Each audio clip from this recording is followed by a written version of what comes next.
यह विषय अत्यंत गूढ़ और धार्मिक ग्रंथों पर आधारित है। यमराज और उनकी दूत प्रक्रिया का वर्णन करने के लिए हमें वेद, पुराण और अन्य धर्मशास्त्रों का सहारा लेना पड़ेगा। प्राण हरने की प्रक्रिया और प्रभु का नाम। जब यमराज के दूत प्राण हरने आते हैं तब व्यक्ति का अंत समय होता है। ये समय अत्यंत पीड़ादायक होता है और यही वह क्षण होता है जब मनुष्य को अपने जीवन के किए गए कर्मों का वास्तविक आभास होने लगता है। जीवन के अंत समय में मनुष्य को एहसास होता है कि सांसारिक वस्तुओं, धन दौलत, रिश्तों और मान सम्मान का कोई वास्तविक महत्व नहीं है।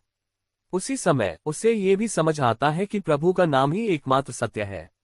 यह इसलिए भी होता है क्योंकि व्यक्ति के पूरे जीवन में उसने कई गलतियां की होती हैं और उसे अंत समय में यह समझ में आता है कि सच्ची शांति और मुक्ति प्रभु के चरणों में ही है। इसी कारण वह अंत समय में भगवान का नाम लेने लगता है। इसे नाम स्मरण कहा जाता है और यह धार्मिक ग्रंथों में मुक्ति का सबसे सरल और प्रभावी मार्ग माना गया है। जीवन भर के भ्रम और मुक्ति की अवधारणा। मनुष्य जीवन भर माया के जाल में फंसा रहता है।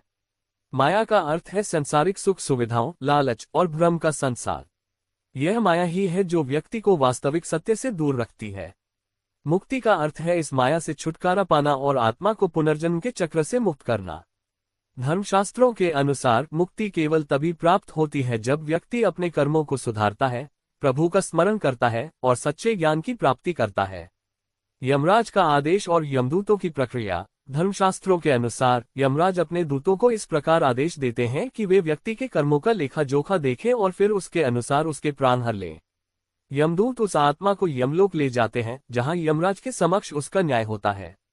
स्वर्ग और नर्क के द्वार। धार्मिक ग्रंथों में स्वर्ग और नर्क दोनों का उल्लेख मिलता है। ये दोनों स्थान व्यक्ति के कर्मों के अनुसार निर्धारित होते हैं। अच्छे कर्म करने वालों को स्वर्ग की प्राप्ति होती है जहां शांति, सुख और आनंद होता है। वहीं बुरे कर्म करने वालों को नर्क का द्वार मिलता है जहां उन्हें उनके पापों की सजा मिलती है। यमराज की सभा और दंड प्रक्रिया। यमराज की सभा में चित्रगुप्त, जो सभी जीवों के कर्मों का लेखा जोखा रखते हैं, उपस्थित होते हैं। व्यक्ति की आत्मा को उसके कर्मों के आधार पर न्याय दिया जाता है। यदि व्यक्ति ने अच्छे कर्म किए हैं तो उसे स्वर्ग का मार्ग दिखाया जाता है और यदि उसने बुरे कर्म किए हैं तो उसे नर्क में भेजा जाता है। नर्क में जाने वाली आत्माओं को उनके पापों के अनुसार दंड मिलता है। नर्क के विभिन्न रूप होते हैं जैसे तामिश्र, अंधतामिश्र, रौरव आदि। हर एक नर्क में अलग अलग तरह की यातनाएं दी जाती हैं जिनका वर्णन पुराणों में विस्तार से किया गया है। निष्कर्ष, प्रभु का नाम लेना मुक्ति का एक माध्यम है। अंत समय में जब यमराज के दूत प्राण हरने आते हैं तब व्यक्ति को संसार की असलियत का एहसास होता है और वह प्रभु की शरण में जाने की इच्छा करता है।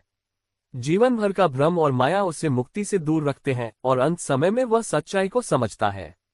यमराज की सभा, स्वर्ग, नर्क के द्वार और दंड प्रक्रिया सभी कर्म के अनुसार निर्धारित होते हैं और ये दर्शाते हैं कि जीवन में कर्मों का कितना महत्व है।